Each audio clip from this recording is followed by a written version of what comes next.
Olá! Hoje a sugestão é para aqueles que gostam de ler autoajuda e eu trago o livro Você é aquilo que você pensa, um clássico do novo pensamento, da autoria de James Allen, editora Temporales. Tudo que nós vamos ler aqui é sempre com o mesmo intuito de comprovar de que modo o que nós pensamos faz a nossa vida.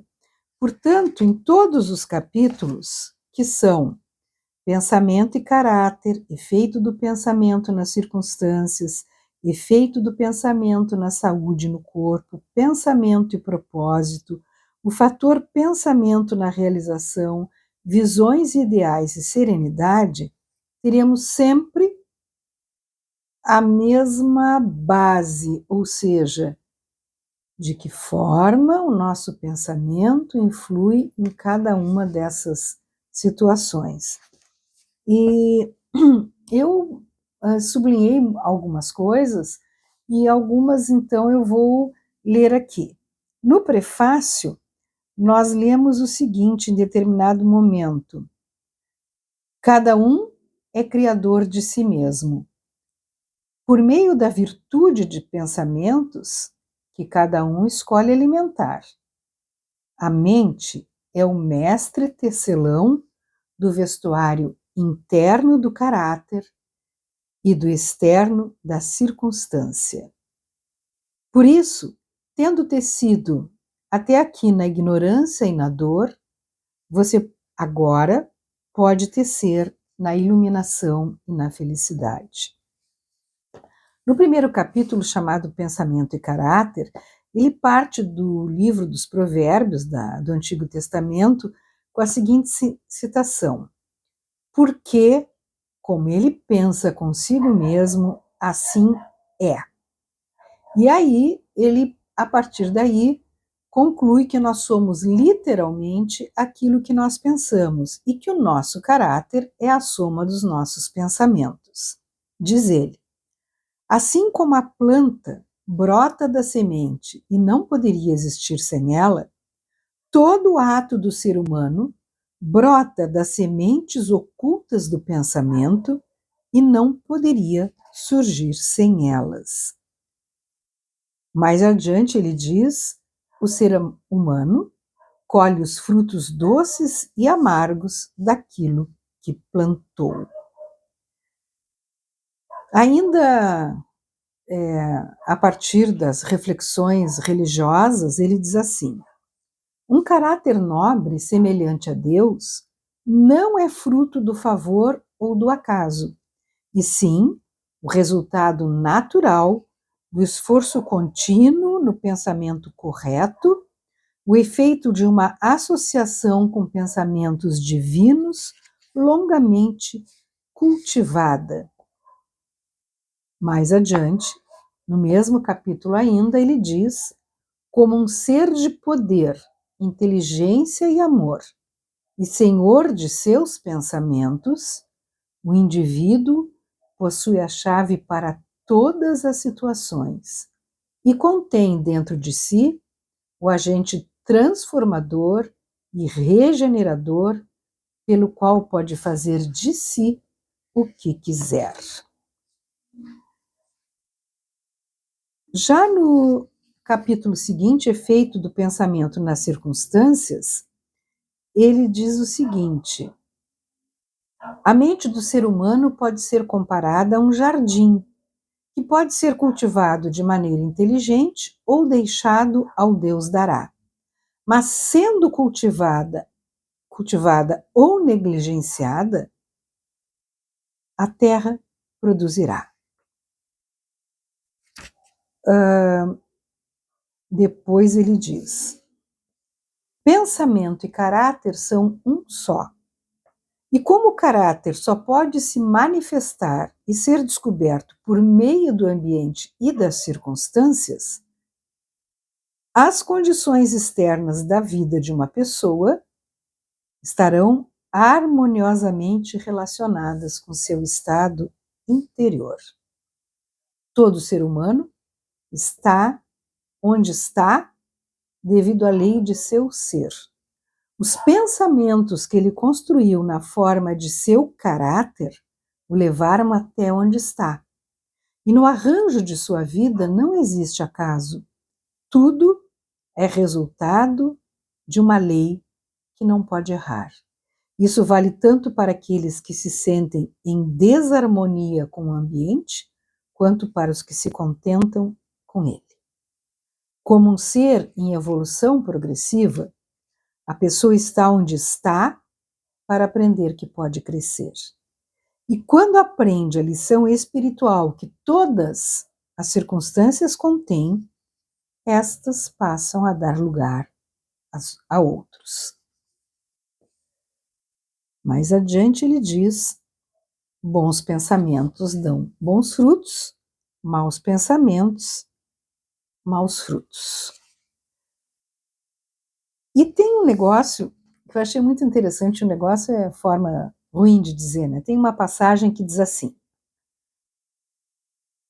o indivíduo não chega ao asilo ou à prisão pela tirania do destino ou das circunstâncias, e sim pelo caminho de pensamentos rasteiros e desejos vis.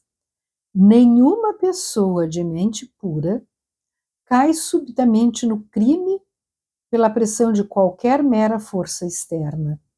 O pensamento criminoso há muito foi secretamente alimentado em seu coração, e o momento da oportunidade revelou seu poder acumulado. A circunstância não faz o ser humano, ela o revela a si mesmo. E aí eu me lembrei de uma citação que é atribuída ao Machado de Assis, que é uma releitura que ele faz daquele ditado: a ocasião faz o ladrão, onde ele diz assim: a ocasião não faz o ladrão já nasce feito, a ocasião o revela. Que é basicamente o que está sendo dito aqui, né? Mais adiante diz assim: o ser humano, como senhor e mestre do pensamento, é o criador de si mesmo, o modelador e autor do seu ambiente. E no parágrafo seguinte, ele se inicia com a seguinte frase: o ser humano não atrai o que quer, e sim o que é. Deixa eu ver o que mais que eu marquei. Uma coisa muito interessante que eu achei aqui também. Vejamos um ser humano rico que é vítima de uma doença dolorosa e persistente como resultado da gula. Ele está disposto a dar grandes somas de dinheiro para se livrar dela, mas não quer sacrificar seus desejos gulosos. Quer gratificar seu prazer com comidas saborosas e não naturais, e também ter saúde. Esse ser humano é totalmente incapaz de ter saúde, porque ainda não aprendeu os princípios básicos de uma vida saudável. E ele apresenta mais outros dois casos, além desse, né? E ele conclui dizendo assim: apresentei esses 3 casos apenas para ilustrar a verdade que o ser humano é o causador, embora quase sempre inconscientemente, de suas circunstâncias, e que, enquanto almeja um bom fim, está constantemente frustrando sua realização, encorajando pensamentos e desejos que não se harmonizam com este fim. Depois, bons pensamentos e ações não podem nunca produzir maus resultados. Maus pensamentos e ações não podem nunca produzir bons resultados. Depois, ele diz o seguinte, que o pensamento não pode ser mantido em segredo, e ele justifica da seguinte forma: se o indivíduo mudar radicalmente seus pensamentos, ficará surpreso com a rápida transformação que isso provocará nas condições materiais da sua vida. As pessoas pensam que o pensamento pode ser mantido em segredo, mas não pode. Rapidamente ele se cristaliza em hábito e o hábito se solidifica em circunstância. Então vejam como eu disse, né, capítulo por capítulo, ele vai trazendo dados para sustentar o título, que você é aquilo que você pensa. Depois ele vai falar, no terceiro capítulo, sobre o efeito do pensamento na saúde e no corpo, e ele começa assim: o corpo é servo da mente. A doença e a saúde, assim como as circunstâncias, estão enraizadas no pensamento. Pensamentos doentios se expressarão por meio de um corpo doentio. Pensamentos de medo podem matar uma pessoa tão rápido quanto uma bala e constantemente mata milhares de pessoas com a mesma precisão, embora não tão depressa. As pessoas que vivem com medo da doença são as que a adquirem. A ansiedade rapidamente desanima todo o corpo e o deixa aberto às doenças. E pensamentos impuros, mesmo que não sejam fisicamente permitidos, logo destruirão o sistema nervoso. Sobre pensamento e propósito, ele vai dizer: um indivíduo deve conceber um propósito legítimo em seu coração e começar a realizá-lo. Deve fazer desse propósito o ponto central de seus pensamentos. Pode ser um ideal espiritual ou um objetivo mundano, em conformidade com sua natureza no momento. Mas seja o que for, a pessoa deve focar firmemente suas forças de pensamento no objetivo que pôs diante de si.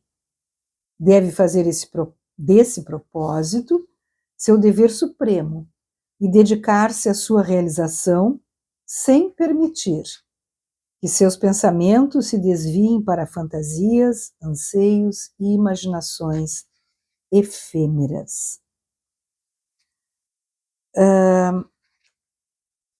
Depois ele vai falar sobre o fator do pensamento na realização, e não é muito diferente do que se falou até aqui. Vai falar sobre visões e ideais, e ele começa o capítulo com uma frase que eu achei muito bonita: os sonhadores são os salvadores do mundo. E ele começa o segundo parágrafo dizendo assim: compositores, escultores, pintores, poetas, profetas, sábios são os criadores do além e os arquitetos do céu. O mundo é belo porque eles viveram. Sem eles, a humanidade batalhadora pereceria. E depois disso, eu me calo. Você é aquilo que você pensa, James Allen, editora Temporales. Boa leitura.